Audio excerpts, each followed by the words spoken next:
अच्छा जी, करें start. Financial research समझ आ गई आपको? उसकी क्लासिफिकेशन कैसे करनी है, पीएनएल में कब जाएगा, ओसीए में कब जाएगा, कौन सा एसेट पीएनएल में जाएगा, कौन सा ओसीए में जाएगा, ठीक है। अच्छा, अब हम देखते हैं फाइनेंशियल लायबिलिटी, ठीक है। पुराना टेबल दोबारा से बनाने की ज़रूरत तो नहीं है। फाइनेंशियल लायबिलिटी, ठीक है। फाइनेंशियल लायबिलिटी दो तरह से रिकॉर्ड होती है, एक एमोर्टाइज कॉस्ट पे रिकॉर्ड होती है, ठीक है, और दूसरा फेयर वैल्यू पीएनएल से रिकॉर्ड होती है। इसमें फेयर वैल्यू थ्रू ओसीए का कॉन्सेप्ट नहीं है, ठीक है। या जो एमोर्टाइज कॉस्ट पे जाएगी या जाएगी फेयर वैल्यू थ्रू पीएनएल पे। फेयर वैल्यू थ्रू पीएनएल में सिर्फ उस वक्त जाएगी जब ये हेल्ड फॉर ट्रेडिंग होगी,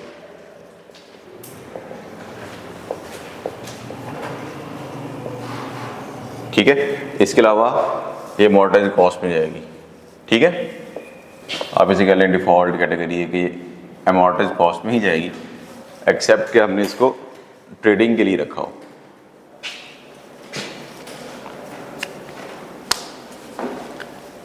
ठीक है।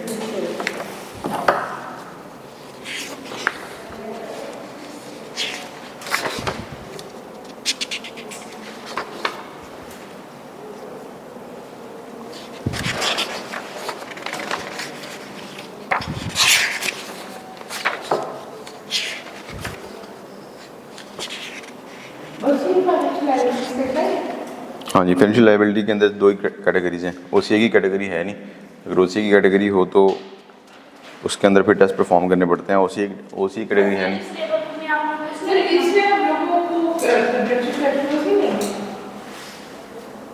कॉन्ट्रैक्चुअल कैश फ्लोज में होते हैं, लेकिन उसका हमारी क्लासिफिकेशन से ताल्लुक नहीं है। हमारी क्लासिफिकेशन से ताल्लुक इसलिए नहीं है, कॉन्ट्रैक्चुअल फाइनेंशियल एसेट के अंदर जब हम कॉन्ट्रैक्चुअल कैश फ्लोज के टेस्ट परफॉर्म करते हैं वो इसलिए करते हैं, हमने ये असेस करना होता है कि हमने ओसीए में जाना है या पीएनएल में जाना है, ठीक है। इसके अंदर क्योंकि ओसीए की ऑप्शन ही नहीं है, इसके अंदर जो भी गेन लॉस होगा सारे का सारा पीएनएल में जाएगा, प्रोवाइडेड कि वो हेल्ड फॉर ट्रेडिंग रखा हो, ठीक है। अगर हेल्ड फॉर ट्रेडिंग ना हो लायबिलिटी तो कहाँ पे जाएगी? एमोर्टाइज कॉस्ट में जाएगी, ठीक है। ये थी हमारी क्लासिफिकेशन अब तक सारी जो हमने पढ़ ली। अब इसकी तरफ हम बात करते हैं मेजरमेंट पे। इसकी मेजरमेंट कैसे होगी? मेजरमेंट्स क्या मतलब है?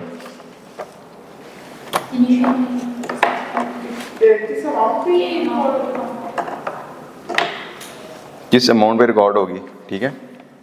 फाइनेंशियल एसेट हमारा किस अमाउंट पे रिकॉर्ड होगा, फाइनेंशियल लायबिलिटी हमारी किस अमाउंट पे रिकॉर्ड होगी, इसको कहते हैं मेजरमेंट। अच्छा, ट्रांजैक्शन कॉस्ट मेजरमेंट जो कल एक टेबल बनाया था हमने, ठीक है।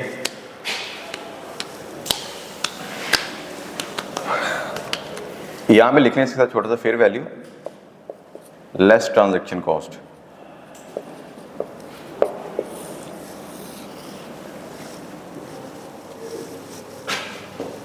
इस पे लिख लेना इसके साथ, ठीक है। और जो कल फाइनेंशियल एसेट का टेबल बनाया था ना,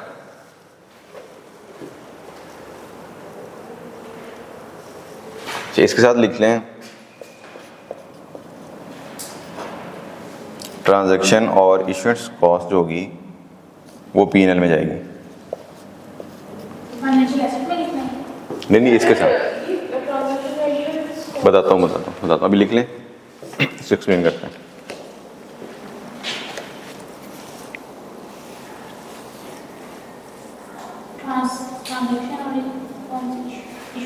इश्यूएंस कॉस्ट नहीं, सिर्फ ये सिर्फ लायबिलिटी केस में लिखा है, ठीक है।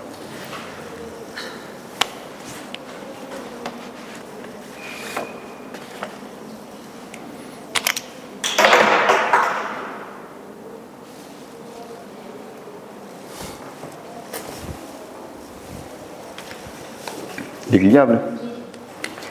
अच्छा, फाइनेंशियल एसेट के अंदर ना जब आपने नीचे रिकॉग्निशन लिखी थी वहाँ पे लिखा था कि इसमें लिखा था फाइनेंशियल एसेट, नीचे रिकॉग्निशन, पीएनएल और एमोर्टाइज कॉस्ट लिखा था, ऐसे याद है? ऐसे लिखा था हमने।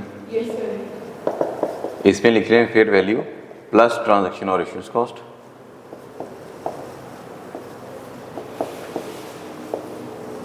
और इसमें भी जो ट्रांजैक्शन और इश्यूज कॉस्ट होगी वो P&L में जाएगी।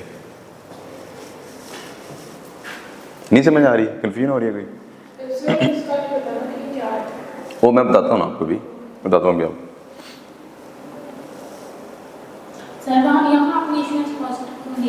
कहाँ पे नहीं लिखा? लिख लें, लिखा तो है, एक ही चीज़ है ना, नाम है दो।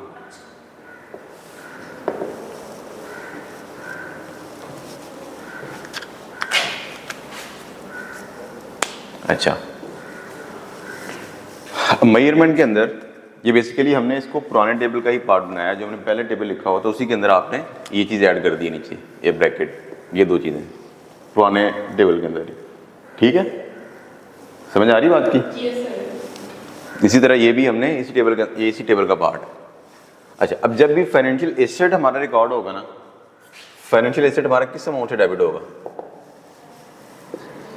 ये फॉर एग्जाम्पल हम कहते हैं हमारे फाइनेंशियल एसेट हमारा 100 रुपये का फाइनेंशियल एसेट है, ठीक है, और 100 fair value plus transaction cost से हमारा एसेट डेबिट होगा। ठीक है, लेकिन फाइनेंशियल लायबिलिटी के केस के अंदर जो हमारी फाइनेंशियल लायबिलिटी क्रेडिट होगी, बैंक हमारा डेबिट होगा या व्हाटएवर जो भी दूसरा इसका कंपोनेंट होगा। ठीक है, फेयर वैल्यू लेस ट्रांजैक्शन और इश्यूज कॉस्ट से फाइनेंशियल लायबिलिटी हमारी क्रेडिट होगी। ठीक है, ट्रांजैक्शन और इश्यूज कॉस्ट जो है फाइनेंशियल एसेट का पार्ट बनेगी, जबकि फाइनेंशियल लायबिलिटी का पार्ट नहीं बनेगी। अगर पार्ट नहीं बनेगी तो किधर जाएगी?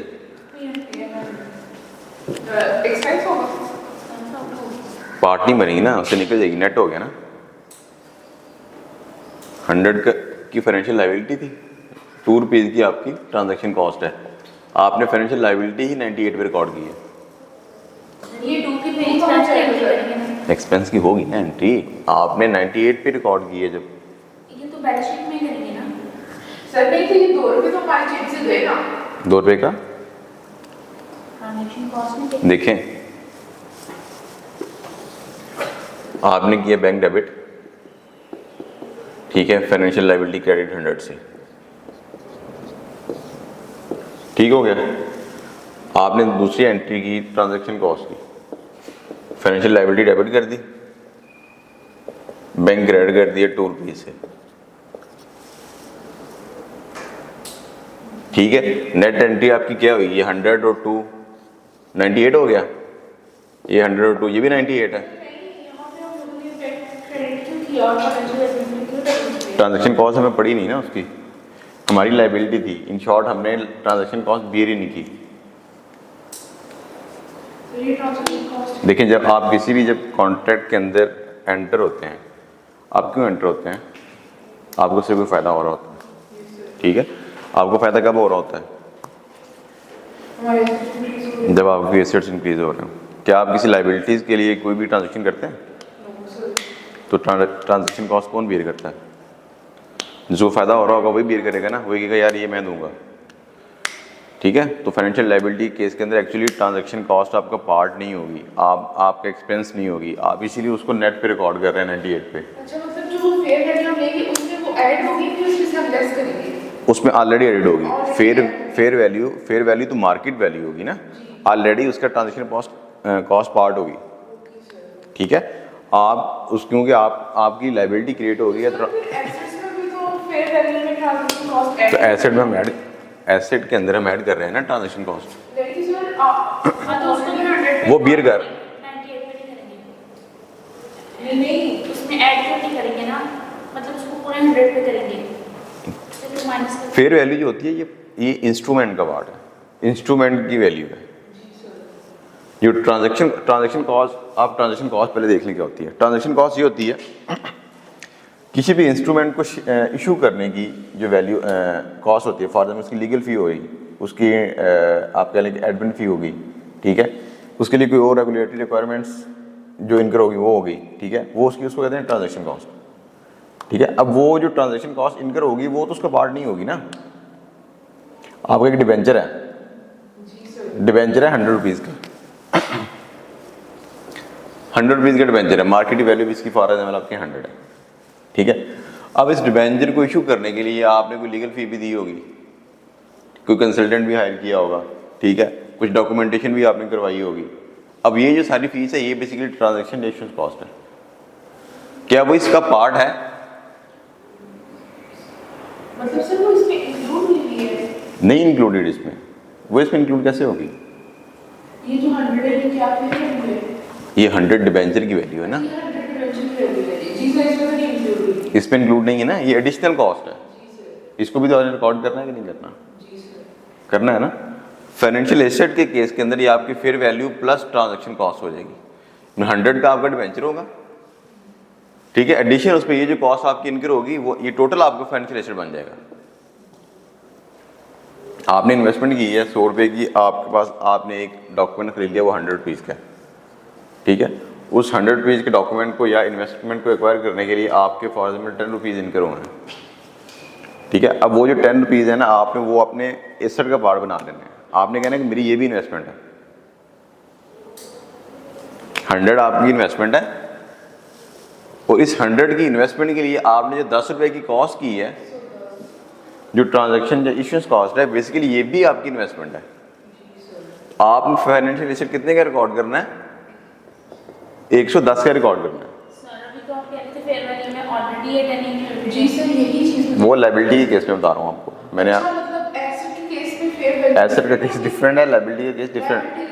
फेयर वैल्यू में कोई चेंज नहीं आएगा, फेयर वैल्यू में कोई चेंज नहीं आएगा, फेयर वैल्यू 100 ही है इसकी। देखिए एक सेकंड, मैं आपको प्रैक्टिकल के सिनेरियो से समझाता हूँ। आप दो लोग हैं, आपने कॉन्ट्रैक्ट किया, आपका फाइनेंशियल एसेट हो गया, आपकी फाइनेंशियल लायबिलिटी हो गई, ठीक है। आपने इनसे कॉन्ट्रैक्ट किया, आपने कहा कि डिबेंचर मैंने आप इनका मैं डिबेंचर इशू करती हूँ, आपने कहा मैं इन्वेस्ट कर देती हूँ, ठीक है। आप 100 रुपीज़ का डिबेंचर इन्होंने इशू कर दिया, ठीक है। अब इन्होंने लोन लिया अपना, फाइनेंशियल एसेट आपका है, आपने वो डॉक्यूमेंट क्रिएट करवाने के लिए उसके आपने कोई लीगल कंसल्टेंट हायर किया या कोई और फीस पे किया आपने, ठीक है। अब वो आपने पे किया ना, वो आपके एसेट का पार्ट बनेगा। अब इनकी फाइनेंशियल लायबिलिटी है, इनकी तो ऑलरेडी लायबिलिटी है। सर लेकिन देखिए ना, वो जो 100 रुपीस में वो डिबेंचर की वैल्यू है हमारे पास, इसमें से हम माइनस क्यों करेंगे? उसका रिकॉर्ड करने का तरीका कार है ना। अब जो ट्रांजैक्शन कॉस्ट है उसको भी रिकॉर्ड करना है कि नहीं करना? सर उसका जिसकी वो लायबिलिटी होगी उससे तो उसका कोई ताल्लुक नहीं होगा। किसकी जैसे अगर ट्रेड लायबिलिटी है, फाइनेंशियल लायबिलिटी, लायबिलिटी क्या होती है? लायबिलिटी की डेफिनेशन क्या है? जो हमें पे करनी होती है, जो पे करनी, जो ट्रांजैक्शन कॉस्ट है जो इनकर होगी, क्या वो हमने पे करनी है? पे कर दी ना?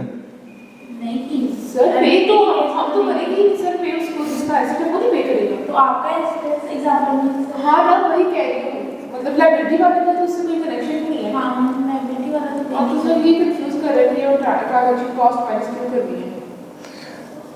ट्रांजैक्शन कॉस्ट देखें, आपने 100 रुपीज़ आपकी लायबिलिटी है, ठीक है, आपने 2 रुपये की ट्रांजैक्शन कॉस्ट पे कर दी। फॉर एग्जाम्पल लायबिलिटी वाले ने भी उसने भी लीगल कंसल्टेंसी ली है, उसने भी 2 की ट्रांजैक्शन कॉस्ट पे कर दी।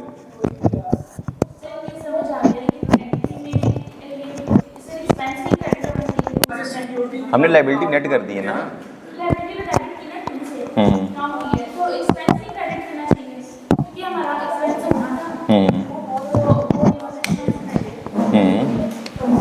एक्सपेंस क्रेडिट नेट हो गया ना लायबिलिटी। आपने आपने फॉर एग्जाम्पल कुछ भी पे करना था एक्सपेंस, आपका एक्सपेंस डेबिट हुआ, आपकी लायबिलिटी क्रेडिट होगी, आपकी फिर लायबिलिटी डेबिट हुई, आपने बैंक क्रेडिट कर दिया, ठीक है। आपका एक्सपेंस हुआ 10 का, आपने लायबिलिटी भी डेबिट कर दी 10 की, आपने दोबारा से लायबिलिटी 10 की डेबिट की और बैंक क्रेडिट कर दिया डेबिट। कौन इधर कैश क्रेडिट नहीं होगा या बैंक क्रेडिट? किधर? ये expense debit cash bank credit. क्यों? जब हम एक्सपेंस पे करते हैं मैं तो लायबिलिटी क्रिएट कर रहा हूँ, मैं तो पे कर ही नहीं रहा। आपका जब पेबल होगा वो क्या होगा?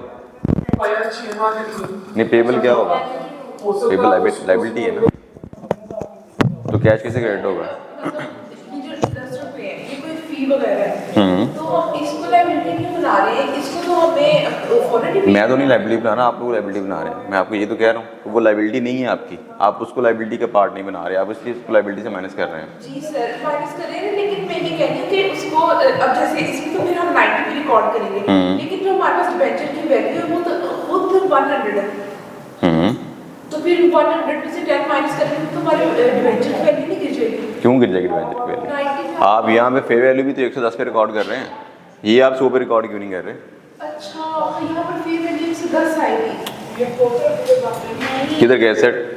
यहाँ पे आप 110 पे रिकॉर्ड कर रहे हैं ना एसेट को, एसेट को आप 110 पे रिकॉर्ड कर रहे हैं ना, फाइनेंशियल एसेट को आप 110 पे रिकॉर्ड कर रहे हैं, और लाइबिलिटी को आप कितने में कर रहे हैं रिकॉर्ड?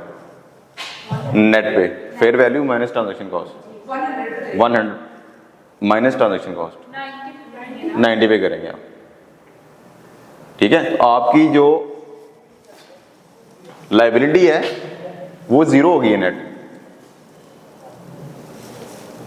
आप बेसिकली, आपको अभी तक अमोर्टाइजेशन का टेबल नहीं पता ना, जब आप अमोर्टाइजेशन देख लेंगे ना उसमें आपको समझ आ जाएगी कि बेसिकली एक्सपेंस कहाँ पे एडजस्ट हो रहा है सारा, ठीक है। अभी आप इसको मेमोराइज कर लें कि जो फाइनेंशियल एसेट है उसके अंदर आपने ट्रांजैक्शन कॉस्ट आपके एसेट का पार्ट बनेगी, जबकि लायबिलिटी के केस के अंदर आपकी ट्रांजैक्शन कॉस्ट जो होगी वो माइनस होगी अमोर्टाइजेशन के केस के अंदर, ठीक है।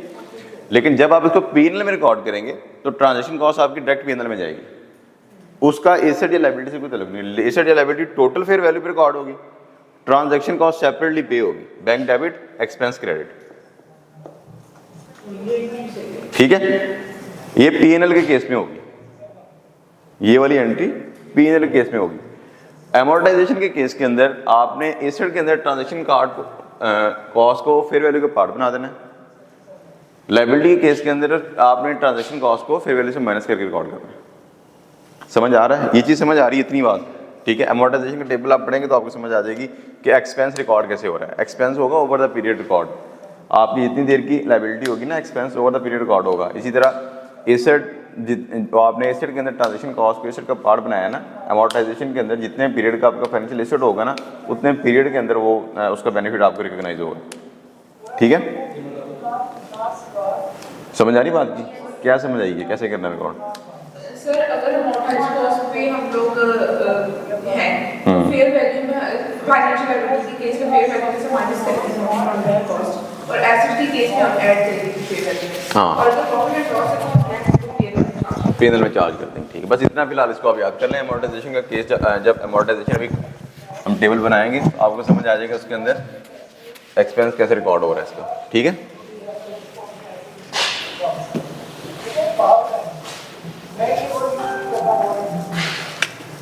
मैं आपको कहता हूँ कि इसके बीच में जब आया तो कंपनी तो इसमें सिक्योरिटी जमा बैंक से आना और एक ने कहा कि जब तुम वापस जाओगे तो 4 लाख रुपये में वापस से कर दूंगा, क्या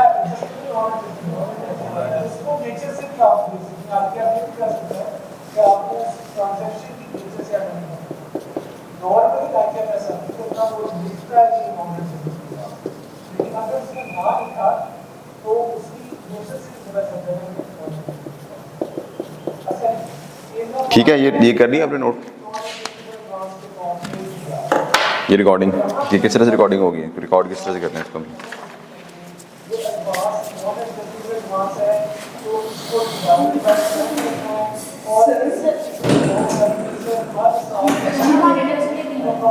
क्या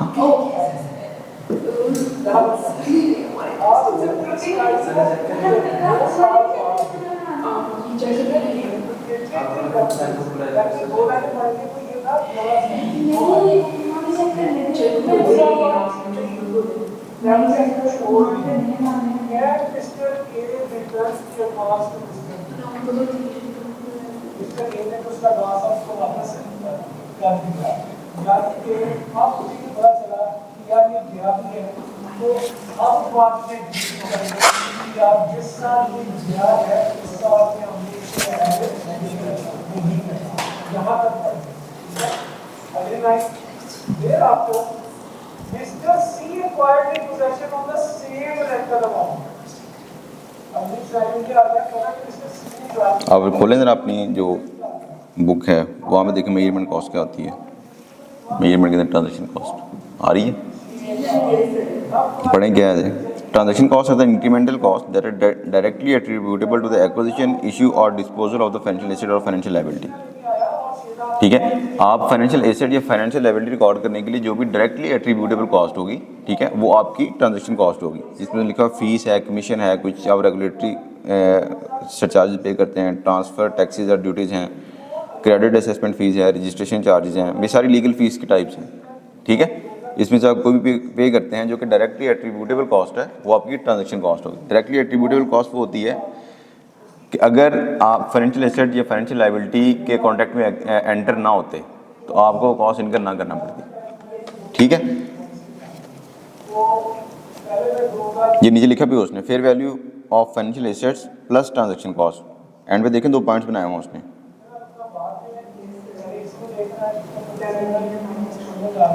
ठीक है, treatment of transaction cost is made on an instrument by instrument basis.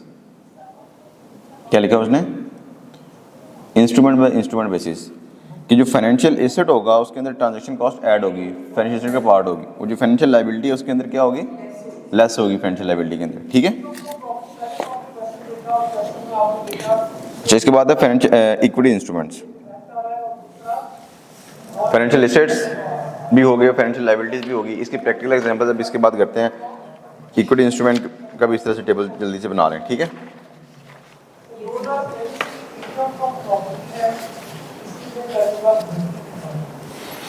अच्छा इक्विटी इंस्ट्रूमेंट सब्सिक्वेंटली मेजर होते हैं। कभी आपने देखा है कि जब शेयर इशू हुए हों तब तो उनको रिकॉर्डिंग कैसे की जाती है? रिकॉर्डिंग जब शेयर इशू होते हैं, ठीक है। अच्छा उसके बाद शेयर कैपिटल की एंट्री होती है कोई कभी कभी की देखा होगा, शेयर कैपिटल एक दफ़ा रिकॉर्ड होगा, दोबारा शेयर कैपिटल को डेबिट कर दिया, बैंक को क्रेडिट कर दिया। इन शॉर्ट शेयर जो होते हैं, जो शेयर जो होते हैं ना सब्सिक्वेंटली रीमेजर नहीं होते। मतलब ये नहीं कि उनकी फेयर वैल्यू मार्केट प्राइस होगी, शेयर कैपिटल चेंज नहीं होता आपका। शेयर कैपिटल की इनिशियल मेजरमेंट ही होती है। जैसे कि हमने फाइनेंशियल एसेट में पढ़ा कि उसकी इनिशियल मेजरमेंट भी होगी, सब्सिक्वेंट मेजरमेंट भी होगी। फाइनेंशियल लायबिलिटी के अंदर भी इनिशियल मेजरमेंट होगी, तो उसके बाद सब्सिक्वेंट मेजरमेंट होती रहेगी उसके हर रिपोर्टिंग डेट पे। लेकिन इक्विटी इंस्ट्रूमेंट के केस के अंदर उसकी इनिशियल मेजरमेंट होती है, सब्सिक्वेंट मेजरमेंट नहीं होती। सब्सिक्वेंट उसकी मार्केट वैल्यू होती है, लेकिन शेयर कैपिटल आपका चेंज नहीं होता। ठीक है, और जब भी आप इक्विटी इंस्ट्रूमेंट को इनिशियली मेजर करते हैं तो उसको fair value minus transaction cost में मेजर करते हैं, बिल्कुल उसी तरह जिस तरह फाइनेंशियल लायबिलिटी मेजर करते हैं। ठीक है, ये भी लिख लें अपने पास, इस तरह टेबल बनाना छोटा सा याद रहेगा आपको।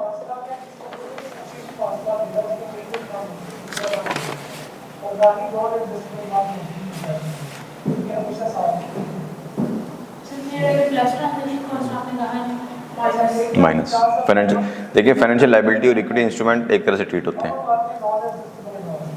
जब भी कोई फाइनेंशियल इंस्ट्रूमेंट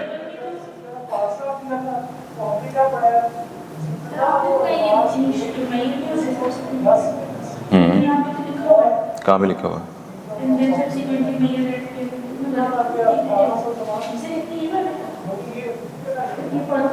सर ये इसमें लिखा हुआ है जो 3.2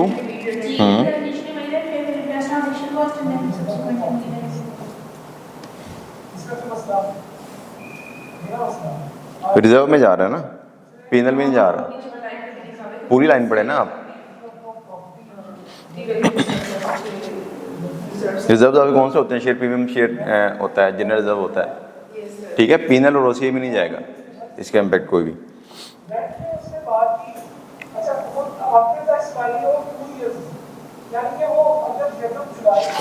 अच्छा इसके बाद हम इसकी एग्जाम्पल पे आ जाते हैं। ठीक है, पहले कर लेते हैं फाइनेंशियल एसेट की एग्जांपल, फिर कर लेते हैं फाइनेंशियल लायबिलिटी की एग्जांपल, और उसके बाद करते हैं इक्विटी इंस्ट्रूमेंट की एग्जांपल। ठीक है,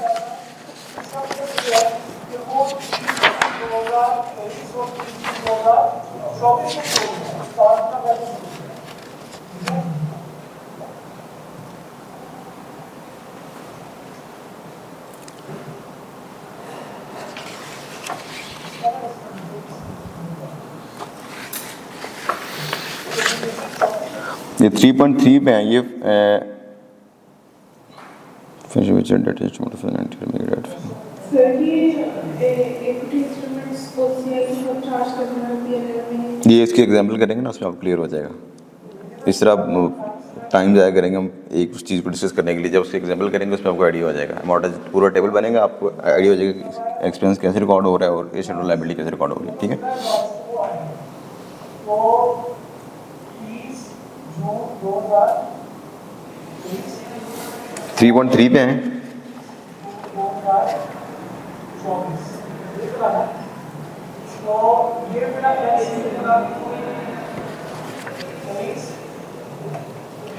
अभी 3.3 वाला टेबल देखें, इसके अंदर आपको कन्फ्यूजन है। ये वही है जो हमने पढ़ा अभी तक, थ्योरेटिकल फॉर्म में लिखा हुआ है। इसके बाद फिर एग्जांपल करते हैं हम इसकी।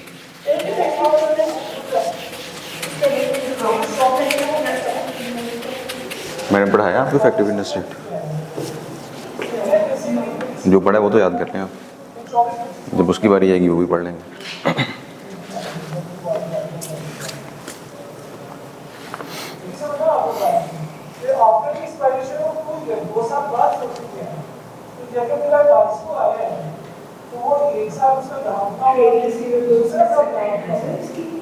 किसकी? Trade receivable exception introducement trade receivable as made at accordingly. हाँ, ये ट्रेड रिसीवेबल बेसिकली एक स्टैंडर्ड कवर कर रहा है ना उसको। ट्रेड रिसीवेबल आईएफआरएस 15 में डील होते हैं। ट्रेड रिसीवेबल फाइनेंशियल एसेट तो हैं, लेकिन वो एक्सेप्शन बता रहा है कि ये एक्सेप्शन है। ये आईएफआरएस 15 जब पढ़ेंगे तो आपको वहाँ से आइडिया होगा इसको कैसे रिकॉर्ड करना है। समझ आ रही? पहले समझ आ गई अमॉर्टाइज्ड कॉस्ट की क्या लिखा उसने, यही पढ़ा है हमने।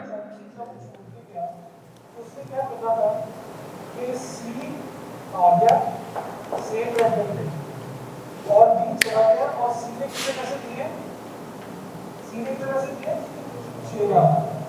तो रेंटल मेरा इसमें फर्क आएगा। ठीक है, उसी भी समझ आ गया। Initially measured at fair value plus transaction cost. ठीक है, the amount interest income that are recognised in the profit and loss account are same as amount that would have been recognised in the profit and loss account if the financial asset have been measured at amortised cost. इसकी समझ नहीं अभी आई होगी, आपको table बनेगा फिर समझ आएगी। ठीक है,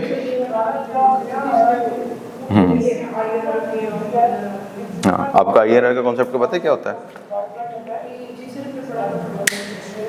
क्या होता है? वैसे तो आपको मैं कॉन्सेप्ट दे देता हूँ, लेकिन इसकी कैलकुलेशन आपके सिलेबस में है नहीं। आपको इफेक्टिव रेट ऑफ इंटरेस्ट और आईआरआर दिया गया होगा, यहाँ पे भी दिया होगा। ठीक, इफेक्टिव रेट कैश फ्लोज क्या होते हैं? आप वैसे मैं आपको बता देता हूँ होता क्या है। आपको इफेक्टिव रेट ऑफ इंटरेस्ट दिया गया होगा, आपको इसमें पढ़ने की जरूरत नहीं है कि ये क्या होता है। ठीक है, आपको दिया होगा, आपने उस पर उसकी रिकॉर्डिंग कर लेनी है। इफेक्टिव रेट ऑफ इंटरेस्ट ये होता है कि आपके जो फ्यूचर कैश फ्लोज है ना, ऐसा इंटरेस्ट रेट, ठीक है, कि जो आपके फ्यूचर, फॉर एग्जाम्पल आपको 100 रुपीज़ अगले साल इंटरेस्ट रिसीव होना है, 100 रुपीज़ पहले साल, 1 साल के बाद 100 होना है, 2 साल के बाद 100 होना है, 3 साल के बाद 100 होना है, 4 के बाद फिर 100 होना है, 5 के बाद फिर 100 होगा, और 5 के एंड पे ये आपका जो 1000 का डिबेंचर है वो आपको वापस 1000 आपको वापस हो जाएगा। ये आपके 5 साल की कैश फ्लोज है। जी सर, समझ आएगी बात? ये वो इंटरेस्ट रेट होता है, इफेक्टिव रेट ऑफ इंटरेस्ट, ठीक है, जिस पे अगर ये जो सारी कैश फ्लोज है ना, इसको डिस्काउंट करें ना, तो ये आज की डेट में जो वैल्यू होती है उसके बराबर आता है, प्रेजेंट वैल्यू। ठीक है, इसको क्या कहते हैं? Effective rate of interest. समझ आएगी क्या होता है effective rate of interest? Sir ये तो वही होता है कि डिस्काउंटिंग करनी है। डिस्काउंटिंग करनी है। ये रेट, ये वो रेट होता है जिस पे अगर आप इस सारे कैश फ्लोज को डिस्काउंट करें ना, तो आज की वैल्यू के इक्वल आएगी वैल्यू। इसको क्या कहते हैं? हाँ बिल्कुल, -1, -2, -3, इस तरह करके आप कर रहे होते हैं। ठीक है, ये सोचने की जरूरत नहीं है, अगर आप इसी फिर फाइनल पढ़ने की जरूरत नहीं है, अगर सारा कुछ आज ही सीख लेना है। ठीक है, तो आप ये कॉन्सेप्ट रखें कि इफेक्टिव रेट ऑफ इंटरेस्ट आपको दिया गया होगा। कॉन्सेप्ट इसका ये है कि आपको जो फ्यूचर कैश फ्लोज है ना, सिर्फ आपको अंडरस्टैंडिंग देने के लिए, उसको अगर आप डिस्काउंट करेंगे ना, तो आज की वैल्यू के इक्वल आएंगे वो। ठीक है, ये रेट आपका इफेक्टिव रेट ऑफ इंटरेस्ट कहलाता है। ठीक है, आपको इफेक्टिव रेट ऑफ इंटरेस्ट निकालने के लिए नहीं कहा जाएगा, आपको इफेक्टिव रेट ऑफ इंटरेस्ट दिया होगा। ठीक है, इसको निकालने की टेक्निक्स हैं। वो फिर डिफरेंट टॉपिक है, उसको पढ़ने के लिए आपको 3-4 लेक्चर चाहिए। कॉन्सेप्ट होता क्या है वो मैंने आपको बता दिया। ये आपको फैक्टर रेट ऑफ इंटरेस्ट दिया गया होगा, आपने फैक्टर रेट ऑफ इंटरेस्ट पे अपनी इंटरेस्ट, अभी हम टेबल बनाते हैं, उस पर रिकॉर्डिंग करके अपनी एंट्रीज रिकॉर्ड कर लेंगे, बस ये आपके सिलेबस में इतना है।